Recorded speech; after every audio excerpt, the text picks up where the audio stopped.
Hi there, and welcome back to Guitar Training Technologies. I'm coming back at you with a kind of lesson, but I just want to talk about some of the ideas and concepts that I've picked up over the years, the things that I think is a little bit of tips, so to speak, and how to get your own style, your own personality in your playing. I think it's something that's solely lacking in today's music is personality and style. Um, So, anyway, see, just before we start, check this outfit out, man.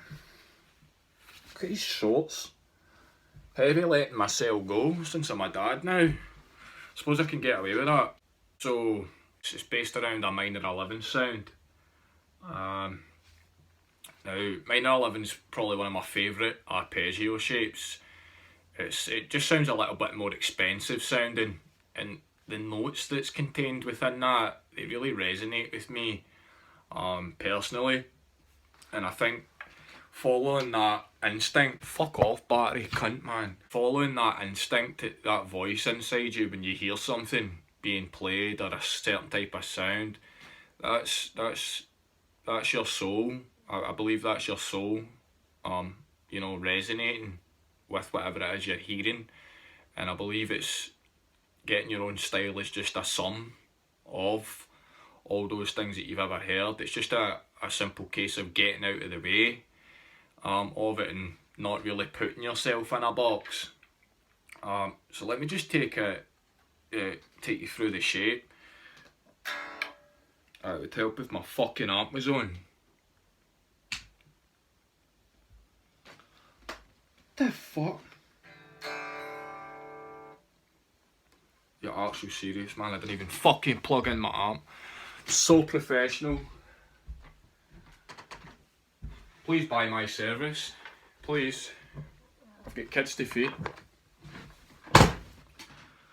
Ah, fuck.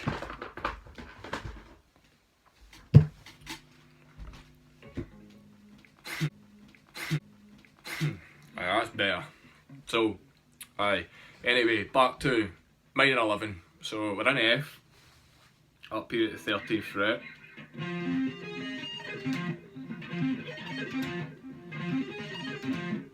If I slow it down,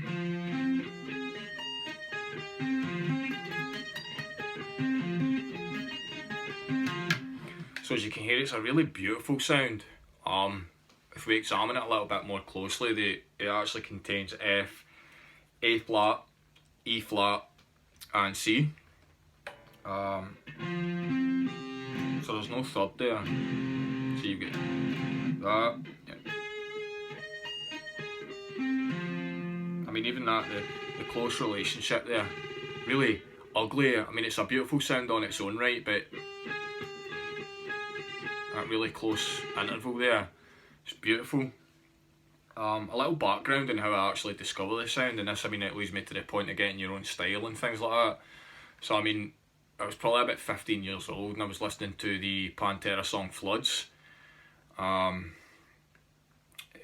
believe Daryl actually uses the minor 9, chord in his solo and the outro for the song, but what really hit me was when I heard the chorus,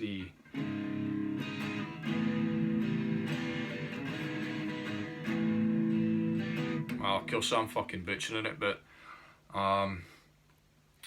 that really resonated with me when I heard that song. That actual specific part, it's just such a moody sound. I don't think it's a very bad mood. It's just got that kind of melancholy, like, vibe, and it really opened up my mind to, other note choices. Back in the 90s, it's quite a common sound in most modern metal, but back then, I don't think it would have been that common. It really opened up my mind. Now, a little tidbit, the style of music that I actually play, the kind of shred, technique-driven style of playing, it gets a lot of flack these days. I suppose it has done all its days, actually. It's just so heavily overlain with concepts and ideologies that I just fucking think they're bullshit. I just fucking think that, ideas like you know, if you know what you're doing, or you play fast, or you know the theory of music, or you know anything like that. You know, people say that takes away from your feel and your creativity. Again, I just think it's a concept that's bullshit. I think it strengthens your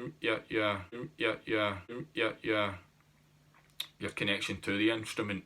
Don't get yourself bogged down by theory. It's just a way to explain what you're actually doing, or the sounds that you hear in your head.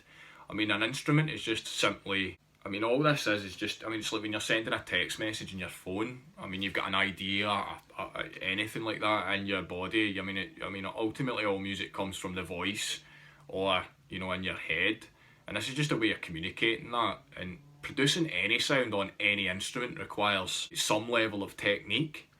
It's just, there's no way of getting about that. I mean, 9 times out of 10, if you examine the source of people that say comments like, knowing what you're doing, or playing really fast, you know, 9 times out of 10, if you examine these people, I mean, they go to shake a note and it's like,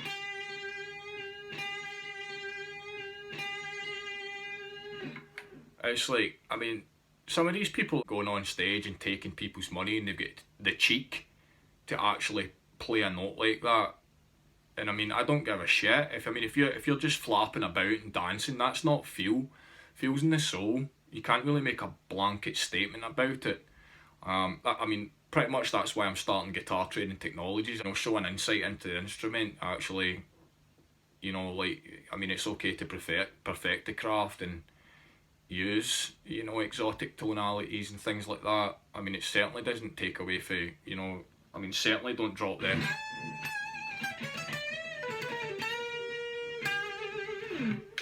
I mean, that's attitude. You don't need to drop that just because you're learning theory. And anyway, back to the actual arpeggio. So yeah, as I showed you, we're in F minor 11 sound. So that's what I'm saying about your personality. So I mean, when I was younger, Daryl was the man. Obviously I was inspired by this sound, and when I actually got to, you know, dicking around in my bedroom at the time, I actually discovered that shape. You know, rather than just take that and just use that, you develop your own, as you mature as a musician, you develop your own preferences. And this is, I believe, what leads to developing your own style. If you look at the actual technique that I'm using, it's the sweep pick technique. Now, I'm not 100%, you know, sold on the idea that you should solely just sweep pick. I find that a bit abrasive. One of the things that I wanted to do was take that sound and make it a bit more bubbly. So what I did was I incorporated some hammer-ons. So we've got the root note, 13th fret there, F. I'm going up a minor third. Then we go through the arpeggio as normal, the 5th and the 9th. So rather than just how you actually get these notes and select them, it's just a case of trial and error. The more you do it, the more you listen to music and listen to yourself, especially on the inside. You've got your own preferences to what notes sound actually good. I mean, when I was dicking around with the idea, it's not actually in the one that I've created, but that's a cool sound.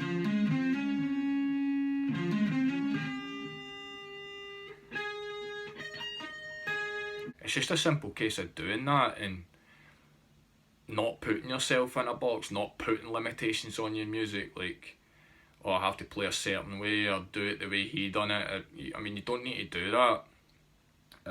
So I mean, get that minor third up the arpeggio as normal.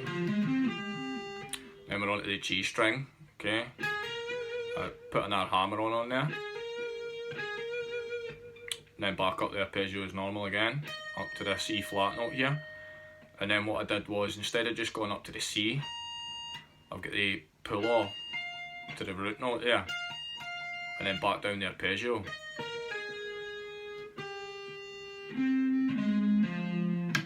So I mean, if we take the original shape there, what I constructed, and mean, you can hear that's what I'm saying, it was inspired by that, and now we've got that, the lick that I actually came up with. And I mean, that's just some of the tips I would give you. It's just to listen to yourself, just actually sit with the instrument, and think about what type of music you want to create, and allow that to arise. It's not something that you need to force or anything like that. It's just you pick up your own preferences. I'm sure you've got them already. It's just a case of getting out of the way, take your mind out of the equation. Well, that's my 2 pence anyway. So I mean, give that shape a try, the F minor 11. I mean, you could play it in any key. I really like F. I mean, you could take it down to D. So I mean, if you could just take that and move it 3 frets down. So you've got D. Go down, say 3 frets again. Take it down to B. Change a few notes, so you've got B minor 13. It's just a case of experiment. Don't put yourself in a box. Listen to yourself. You'll find that that's the most natural way to approach it.